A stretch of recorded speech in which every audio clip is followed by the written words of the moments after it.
روایتو کې راځي دا تک سپین کل مزیدار تک سپینو خو د انسانانو ګناهونه دا ځان ته راکاږي او د هغې د وجې نه دا تک تور شوی دی. دا اول خو غټ کاڼی و خو د وخت حادثات داسې په دې بیت الله شریف باندې راغلي دي مختلفې مرحلې چې په مختلفو مرحلو کې دا کاڼی دا مات شوی دی ټوټې شوی دی. دا اوس چې کومه خانه کعبه تعمیر دا جوړه شوې ده د جناب نبی کریم صلی الله علیه وسلم د رسالت د نبوت نه سوخ مخ کې په دې باندې د جنت مع الله طرف نه دا طرف نه یو سیلاب راغلی اوبه پې راغلی وي. نو د هغه وخت چې کومه خانه کعبه جوړه وه هغه په دغه سیلاب په دې اوبو باندې هغه شهیده شوه ختمه شوه تعمیر خراب شو. محترم بیا د جناب نبی کریم صلی الله علیه و آله وسلم د رسالت نه مخکې د جناب نبی کریم صلی الله علیه وسلم په دور کې لا نبوت نو ملاو. دغه وخت کې بیا دوی د بیت الله شریف د تعمیر اراده وکړه.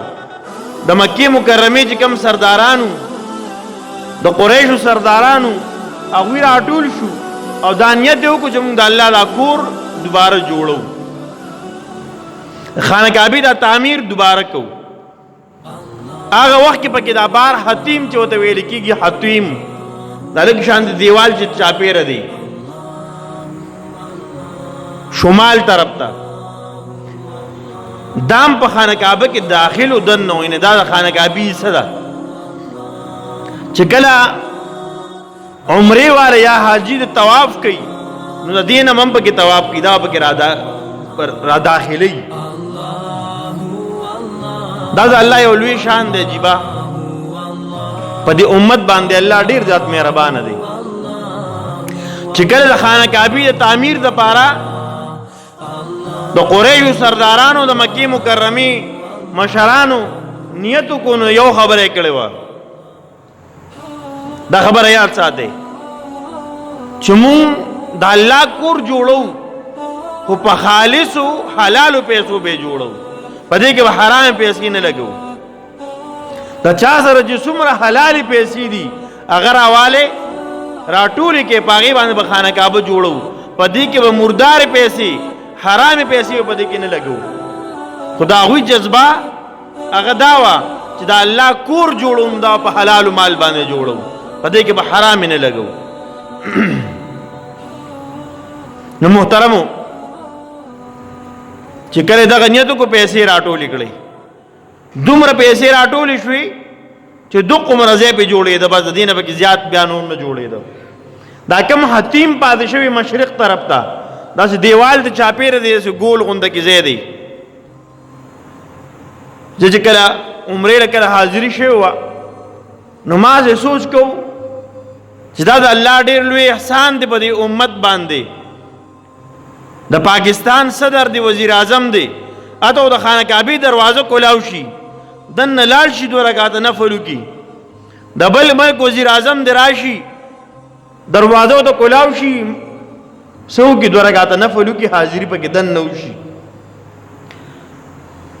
دارنګې غټ خلک دي تعلقدار خلک دي د چا د هغوی سره تعلقي نو ورته دروازه کولاو کړي. محترمو زما استاد غریب مسلمان دپاره الله رب العزت داسې بندوبست کړی دی چې ما دا د چابې ضرورت نشته. که یو سړی وي زه د خانه کعبه کې ما دننه مونځ کړی او دی وزیر اعظم او صدر د یو ملک نه دی نو ده دا خبره به رښتیا په دی چې دا په حتیم کې دننه مونځ کړي. دا حتیم دا ایریا دننه دا د خانه کعبې ځای دی. نو قربان د الله د شفقت نه مهربانۍ نه چې ما او تا غریب د پاره دا بندوبست کړی چې داسې اسباب په هغه ټیم کې داسې حالات جوړ شو چې دا ځای ته بار پاتې شو.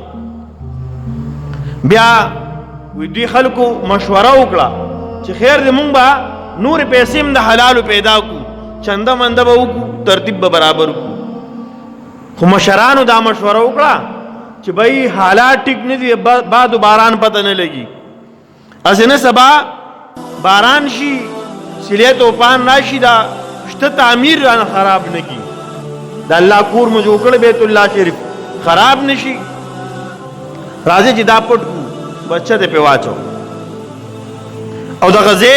دا الله پاک بار پرې خو دو زما استاد مسلمانان غریبانان چې وسی نه کیږي او دغه ته ورسی الله ورسی دغه ځای کې ته 2 رکعات نفل مقال الله ور کوي ا 2 رکعات نفل مقال الله ور کوي